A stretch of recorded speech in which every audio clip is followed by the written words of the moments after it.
Chapter 2: The Cat Tribe.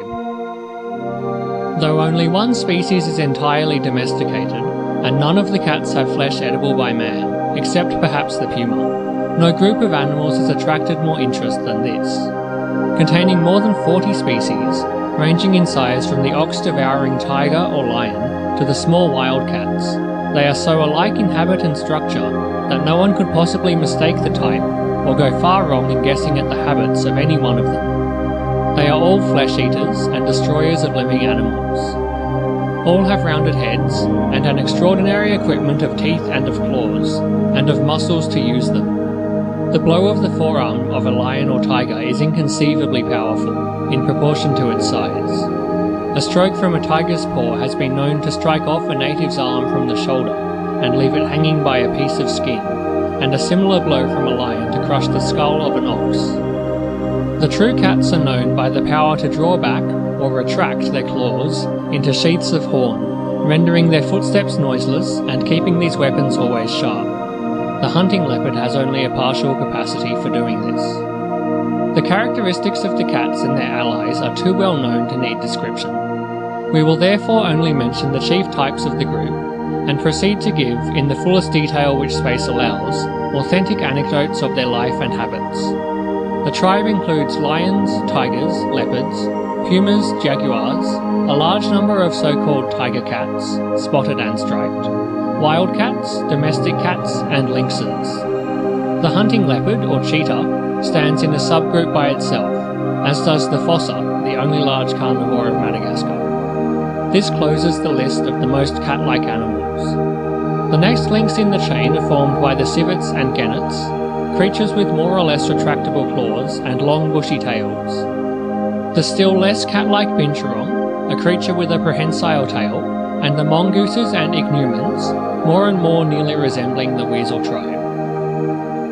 Recent intrusions for railways, sport, discovery, and war into Central and East Africa have opened up new lion countries, and confirmed in the most striking manner the stories of the power, the prowess, and the dreadful destructiveness to man and beast of this king of the carnivora. At present it is found in Persia, on the same rivers where Nimrod and the Assyrian kings made its pursuit their royal sport, in Gujarat where it is nearly extinct, though in General Price's work on Indian game, written before the middle of the last century, it is stated that a cavalry officer killed 80 lions in 3 years, and in Africa, from Algeria to the Bechuana country. It is especially common in Somaliland, where the modern lion hunter mainly seeks his sport. On the Uganda Railway, from Mombasa to Lake Victoria, lions are very numerous and dangerous. In Rhodesia and the northern Transvaal they have killed hunters, railway officials, and even our soldiers near Komati Port. It has been found that whole tracts of country are still often deserted by their inhabitants from fear of lions, and that the accounts of their ravages contained in the Old Testament, telling how Samaria was almost deserted a second time from this cause, might be paralleled today.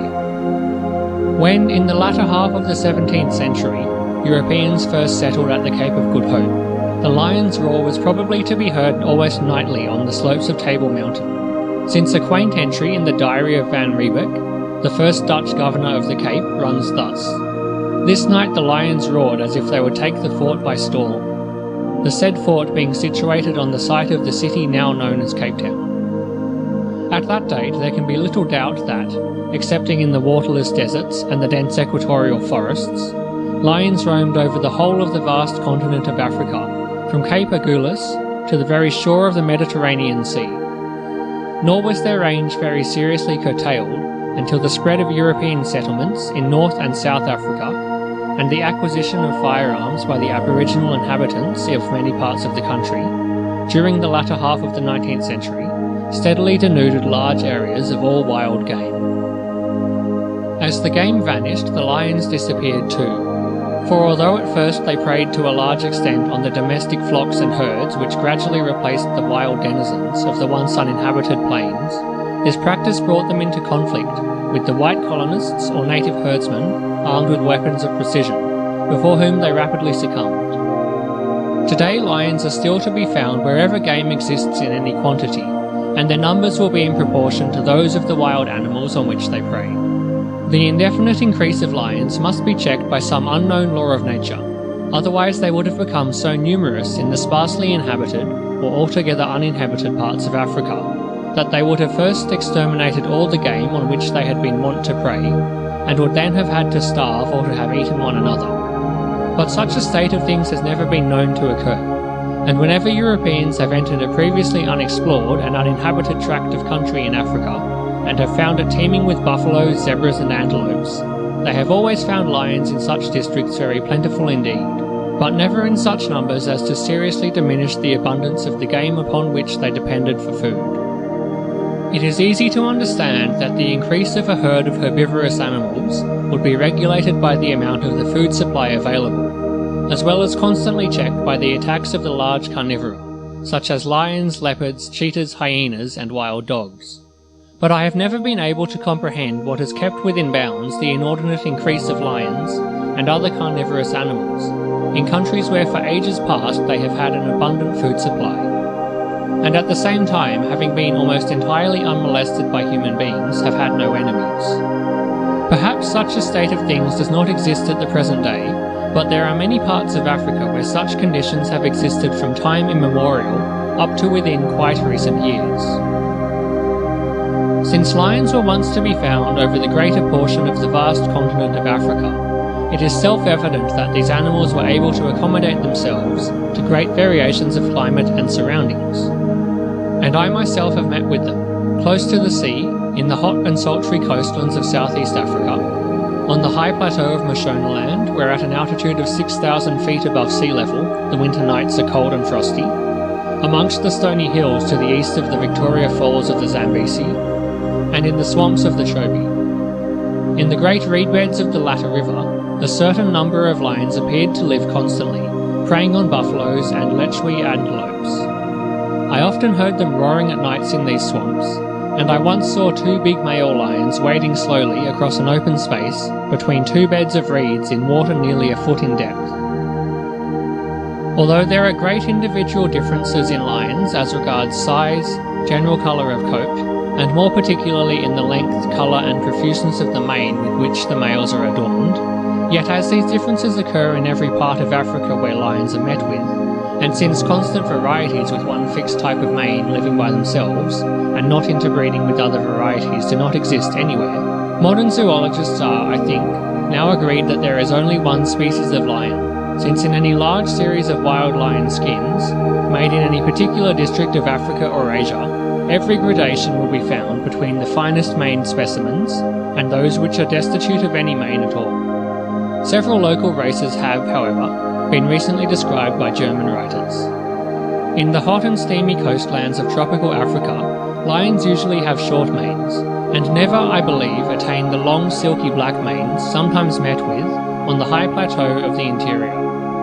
However, there is, I believe, no part of Africa where all or even the majority of male lions carry heavy manes, the long hair of which does not, as a rule, cover more than the neck and chest, with a tag of varying length and thickness extending from the back of the neck to between the shoulder blades. Lions with very full black manes, covering the whole shoulders, are rare anywhere, but more likely to be encountered on the high plateau, where the winter nights are extremely cold, than anywhere else. In such cases, in addition to the tufts of hair always found on the elbows, and in the armpits of lions with fair-sized manes, there will probably be large tufts of hair in each flank, just where the thighs join the belly, but I have never yet seen the skin of a lion shot within the last 30 years, with the whole belly covered with long thick hair, as may constantly be observed in lions kept in captivity in the menageries of Europe. There is, however, some evidence to show that, when lions existed on the high plains of the Cape Colony and the Orange River Colony, where the winter nights are much colder than in the countries farther north where lions may still be encountered, certain individuals of the species developed a growth of long hair all over the belly, as well as an extraordinary luxuriance of mane on the neck and shoulders. From the foregoing remarks it will be seen that wild lions, having as a rule much less luxuriant manes than many examples of their kind to be seen in European menageries, are ordinarily not so majestic and dignified in appearance as many of their caged relatives. On the other hand, the wild lion is a much more alert and active animal than a menagerie specimen, and when in good condition is far better built and more powerful looking, being free from all appearance of lankiness and weakness in the legs, and having strong, well-formed hindquarters. The eyes of the menagerie lion, too, look brown and usually sleepy, whilst those of the wild animal are yellow and extraordinarily luminous even after death. When wounded and standing at bay, with head held low between his shoulders, growling hoarsely, and with twitching tail, even if he is not near enough to be observed very closely, a lion looks a very savage and dangerous animal. But should he be wounded in such a way as to admit of a near approach, perhaps by a shot that has paralysed his hindquarters, his flaming eyes will seem to throw out sparks of living fire. Speaking generally, there is little or no danger in meeting a lion or lions in the daytime. Even in parts of the country where firearms are unknown, and where the natives seldom or never interfere with them, these animals seem to have an instinctive fear of man, and even when encountered at the carcass of an animal freshly killed, and at a time when they may be supposed to be hungry, they will almost invariably retreat before the unwelcome presence, sometimes slowly and sulkily, but in districts where much hunting with firearms has been going on at a very rapid pace. However, I have known of 2 cases of Europeans mounted on horseback having been attacked by lions in broad daylight, and Dr. Livingstone mentions a 3rd. In one of the instances which came into my own knowledge, a lion sprang at a boar hunter as he was riding slowly along, carrying an elephant gun in his right hand, and followed by a string of natives on foot.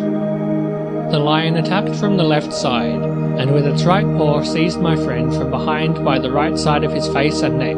inflicting deep gashes with its sharp claws, one of which cut right through his cheek and tore out one of his teeth. My friend was pulled from the horse, but clutching the loosely girthed saddle tightly with his knees, it twisted round under the horse's belly before he fell to the ground. Instead of following up its success, the lion, probably scared by the shouting of the Kaffirs, trotted away for a short distance,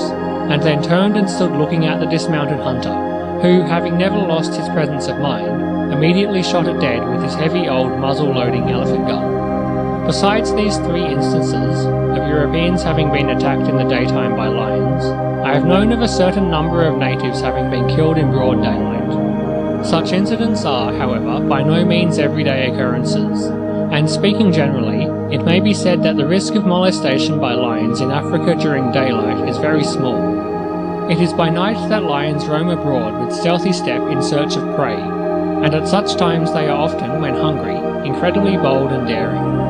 I have known them upon several occasions to enter a hunter's camp, and regardless of fires to seize oxen and horses and human beings.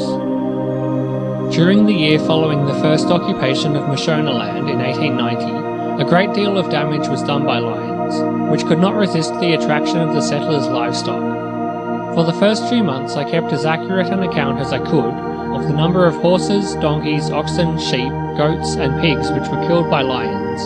and it soon mounted up to over 200 head. During the same time several white men were also mauled by lions, and one unfortunate man named Teal was dragged from beneath the cart, where he was sleeping by the side of a native driver, and at once killed and eaten. Several of the horses were killed inside rough shelters serving as stables.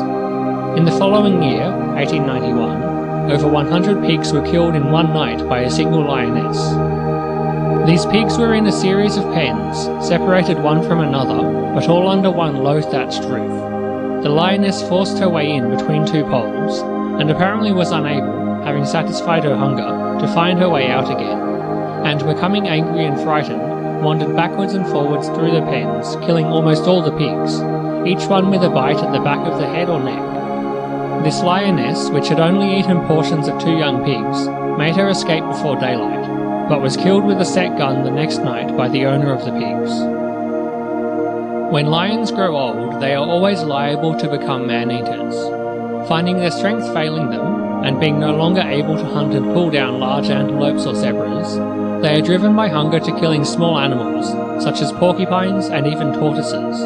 or they may visit a native village and catch a goat, or kill a child or woman going for water.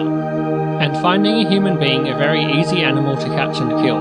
an old lion which has once tasted human flesh will in all probability continue to be a man-eater until he is killed. On this subject, in his missionary travels, Dr. Livingstone says, "A man-eater is invariably an old lion. and when he overcomes his fear of man so far as to come to villages for goats, the people remark his teeth are worn, he will soon kill men. They at once acknowledge the necessity of instant action and turn out to kill him. It is the promptness with which measures are taken by the greater part of the natives of southern Africa to put an end to any lion which may take to eating men that prevents these animals as a rule from becoming the formidable pests which man-eating tigers appear to be in parts of India. But man-eating lions in Africa are not invariably old animals. One which killed 37 human beings in 1887 on the Majili River to the northwest of the Victoria Falls of the Zambezi was, when at last he was killed, found to be an animal in the prime of life, whilst the celebrated man-eaters of the Tsavo River in East Africa were also apparently strong, healthy animals. These two man-eating lions caused such consternation amongst the Indian workmen on the Uganda Railway that the work of construction was considerably retarded, the helpless coolies refusing to remain any longer in a country where they were liable to be eaten on any night by a man-eating lion. Both these lions were at last shot by one of the engineers on the railway, Mr. J. H. Patterson, but not before they had killed and devoured 28 Indian coolies and an unknown number of native Africans. End of Section 8. Recording by Julian Pratley.